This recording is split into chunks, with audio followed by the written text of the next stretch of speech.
Good morning, everyone. My name is Sara Rouhi, and I'm very sorry my Spanish is, I'm sorry my Spanish is not good enough to do a whole presentation, so I will try to not be too fast, and hope you'll take advantage of the magic ear machine for translating. I represent digital science with my colleague Mike Taylor, who spoke yesterday. I wanted to use my time today to give you a brief overview about how we're thinking about definitions around metrics and impact, and then share a bit of an analysis we've done around economic or policy impact for research that's been done in Brazil. My contact information is here. I've been tweeting the whole time, so feel free to follow that. And of course, if you want to get in touch with me, you can reach me there.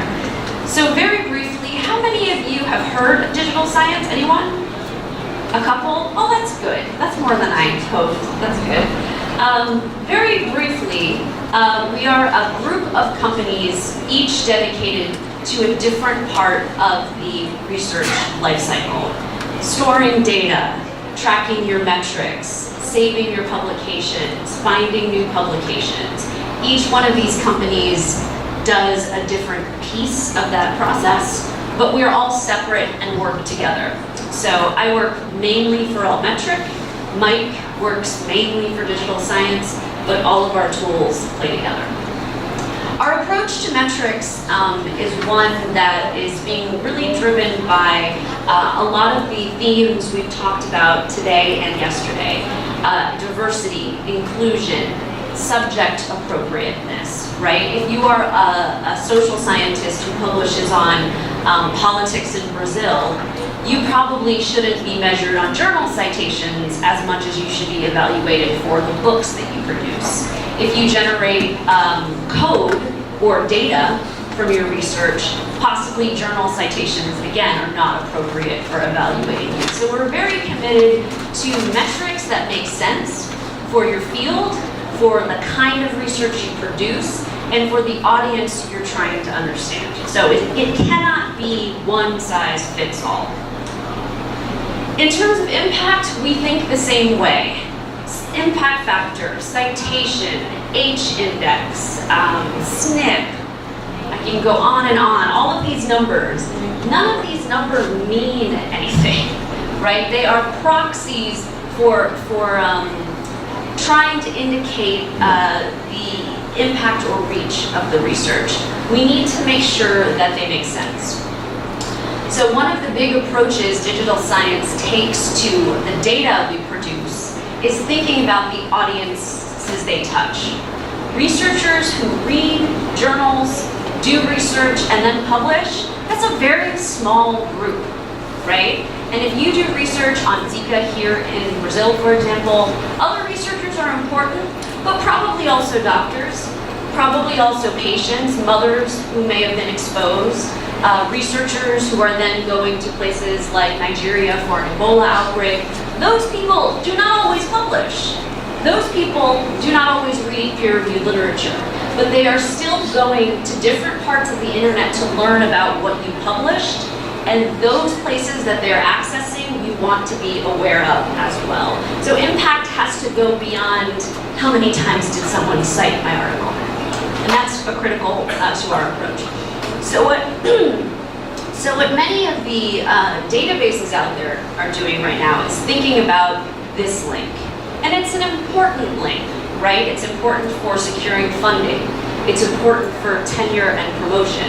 But if you think about the research life cycle, from when I was a graduate student and had an idea that was funded by NIH, did my PhD, produced conference presentations, data sets, finally 2-3 years later maybe I published, finally maybe got someone online to tweet about it, finally got cited. I mean, this could be a decade, right? This could be many years. We want to focus more broadly.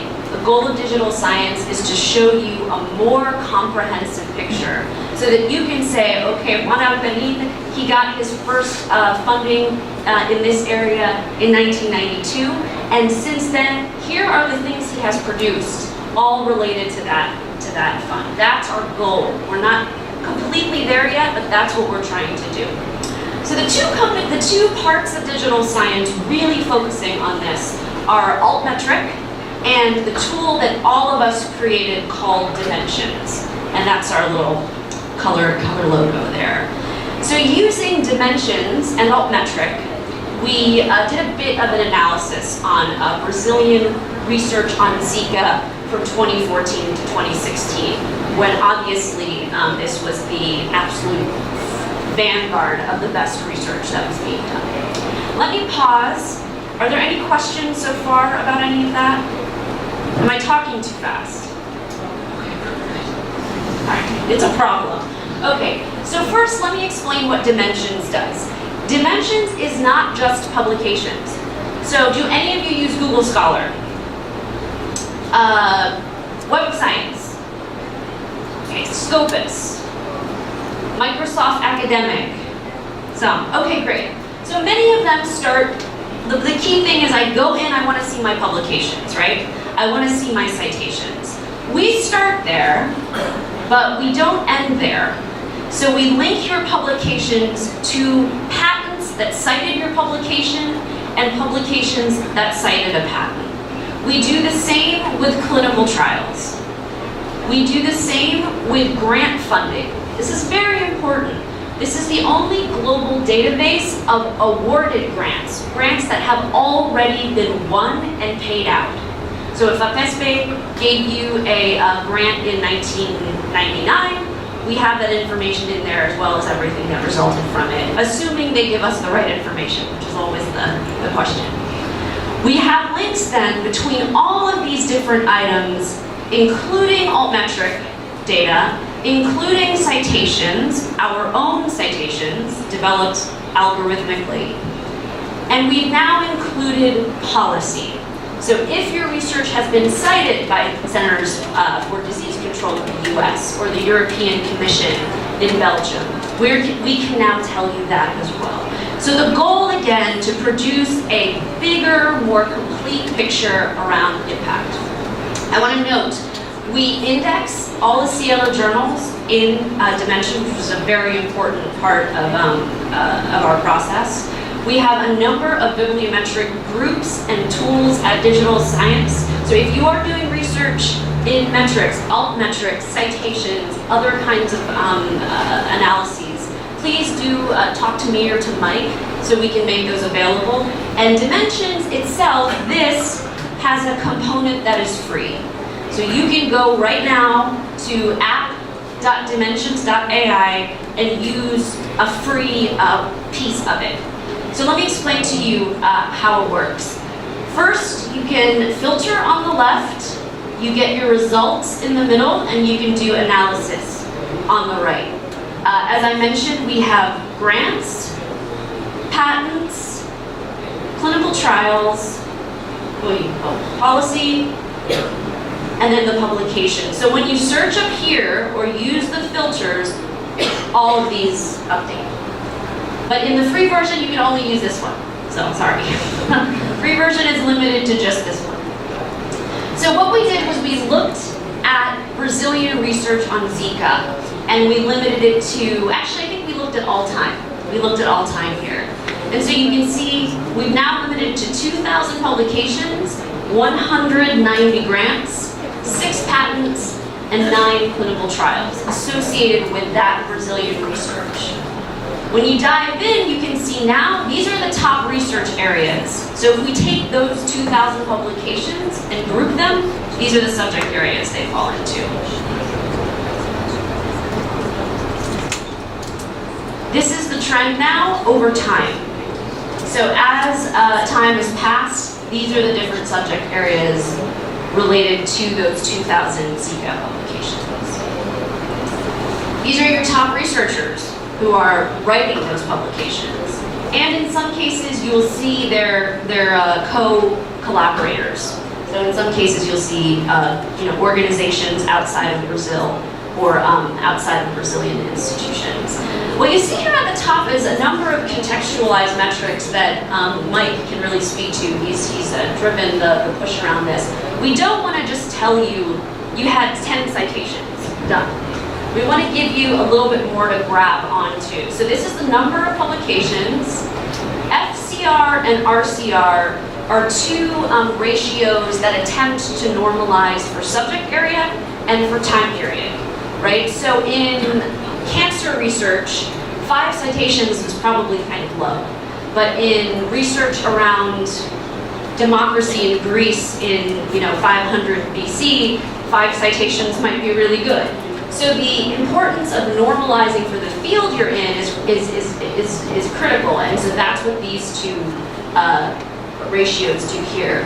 We then tell you the percentage of articles that got any altmetric attention. So did someone online engage with your research? And then we give you the altmetric median score.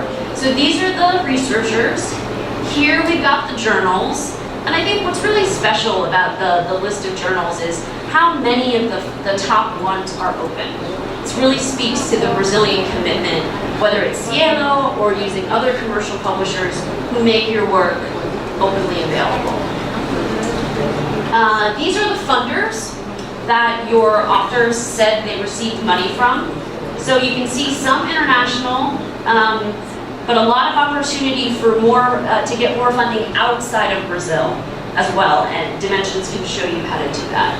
These are the institutions that are largely collaborating. Keep in mind, these are screenshots. So if I was doing this live, you keep scrolling, and this list goes on and on and on. I've just taken the first couple. And this is a picture of the global collaboration of that Zika research set for 2000 journals. So all of this, a couple of clicks in a platform, the ability to give you some very high-level data quickly. But again, still a lot of numbers. I want to get kind of deeper into asking, well, what happened with that research? So if you look purely at the citation data, right after 2015, it shoots up, right? And of course, it's because it was a critical time. But over time, all Zika research, even before that crisis, was getting talked about online, just by smaller communities, right? So it's the altmetric data I'd like to explore a little bit more. So this particular article is one of the highest cited articles in Dimensions on Zika. It's in a Cielo journal, of course. And as you can see here, we have 2 sets of metrics we provide. Our own citation count, that's free, you can get that right now, and our altmetric score, which you can get right now. This is what the altmetric donut is. Are people familiar with this? Yeah. You've seen this? Do you know what the score means? Yes. You think you do. I don't know if you do. I'll quickly explain the score. The score is a weighted count. It's not just a sum, right? So these numbers don't equal 175 because news mentions weigh more than tweets, for example, right? But the purpose of this visual is to give you concrete examples of what people are saying about your work. I read this article and I think the methodology is terrible. I'm very disappointed with this group of researchers. I won't be working with them again, right? I mean, that's a pretty rough thing to say. We've seen comments like that. I saw this article and I showed it to my doctor because I'm concerned about traveling to X, Y, and Z. Right? People talk about research in that kind of way, and that's a very different kind of impact than telling FAPESPE, I got 200 citations last year. And that's what we're trying to do here. We're trying to point to the specific places where different kinds of people talk about your work. So if you're getting news coverage in Le Monde, the New York Times, lots of American and global news outlets, you're hitting a lot of the public generally. That's an important point to share. If you're getting cited in Wikipedia, you're not only reaching the public who read Wikipedia, experts are editing Wikipedia and citing your work. And that's an important thing to call out. Additionally, blogs. I mentioned earlier, I'm obsessed with open science and metrics in Latin America, so I only read what Juan Alperin says. I don't have time to search every day for all the articles I should read. I follow him on Twitter and I read his blog. And if one says I read it, then I have to read it. That's what I do. Right? A lot of people do this. None of us, I don't do research in this space myself. I don't have time. but I have a trusted person that I count on, and he's the one who tells me what to read. And blogs are very important for this. So if your work is being blogged about, it's very important to know. Am I out of time? I'm already out of time. Okay. So the most important thing is context. Are people saying good things about your work? This was a very interesting blog post about how a lot of the news coverage around Zika was problematic because the data they were talking about was incorrect. It's a really interesting perspective on a piece of research. Who is this guy? He's a researcher. He focuses on open knowledge and open science, and he works out of Hong Kong. Similarly, another researcher here blogs about mosquito research and management. He's got more of a practitioner role. Because you can read the post, you can see who these people are, and that's where the stories become very important. Now I mentioned citations. Even with citations, we are trying to keep context critical to the message. So you won't just see 508 and that's it. We're going to allow you to see a bit more. So this is free. You can click on this. If you are a researcher and you want this on your website, you can go get it now for free and put this on your website. So remember that you can take advantage of these tools. So we showed you three things. First, the total count, the total count of citations, the citations in the last 2 years, the field citation ratio, and the relative citation ratio, which I explained earlier, normalized for time and field. And if anyone wants a lot of details about that, we'll have Mike explain that because I'm not as familiar. We give you the graph over time. This is very unusual, right? You publish in 2015 and in 2016 you see a huge spike, right? Most people publish in 2015, maybe they get 2 citations, in 2016 maybe 3, and then maybe later they get a lot. But this is unusual because this was a very timely article. And then the last thing we do, which is really interesting, is we take all of the publications that cited this Zika article and we group them by subject area. So we really try to point out the interdisciplinarity of the research. So unsurprisingly, the most articles citing this one are in medical microbiology. You expect that, right? But down here you've got political science research citing this, you have psychology research citing this. That's very important for demonstrating the breadth of your scholarly impact. Cielo and many publishers provide altmetric data. So if you click on the Cielo page around metrics, you'll come to this page right here, as well as a number of other altmetric tools that they provide. Let's see, how am I on time? 3 minutes? Okay. So the other point I wanted to share briefly was when you look at this data, you have to think about audiences.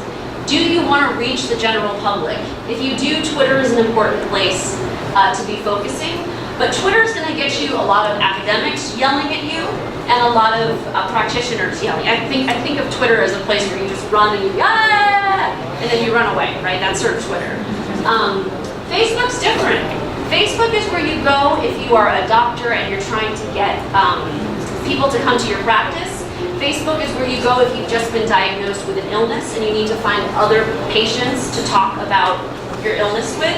If you're the parent of someone who just was diagnosed with an illness, Facebook is where you go and sort of form a community. And so engagement on Facebook is very different. So these maps are going to look very different. This is news here again. Again, the news maps will look different as well. But let's jump into the policy. This is the last thing I wanted to cover. Policy is a gray area. When we talk about policy at Altimetric, digital science, we mean organizations like nonprofits, NGOs, government agencies that do research but don't publish it in journals. They tend to publish on their own websites, through white papers, through gray literature. So for example, World Bank, IMF, Doctors Without Borders, Inter-American Development Bank, OECD, many organizations that publish, and they are citing your research, but how do you know? There's nowhere to find it. Altimetric is building a huge database to cover this, and so this is an example since 2015 of the sort of spike in policy mentions around Zika publication. So, I wasn't supposed to do that. So basically what you're looking at here is that The policy mentions for this group include CDC, the World Health Organization, and a number of other organizations that have cited Brazilian research. And then this is just kind of the cover of the piece of research that the CDC cited. So that's a very difficult data point to find. If you're trying to make the case that my work is valuable, and you can say World Bank, IMF, all have cited my research, that's very different than saying, oh, I had 200 journal citations, for example. All right, so just to summarize, this is sort of the digital science approach. Inclusive contextual metrics that speak to broader audiences than just other researchers who read and publish. And to that end, we have a lot of free services that can help with this at your own institutions, and we're really excited to talk more with you. So come to me, come to Mike, and thank you again so much for your time. Thank you.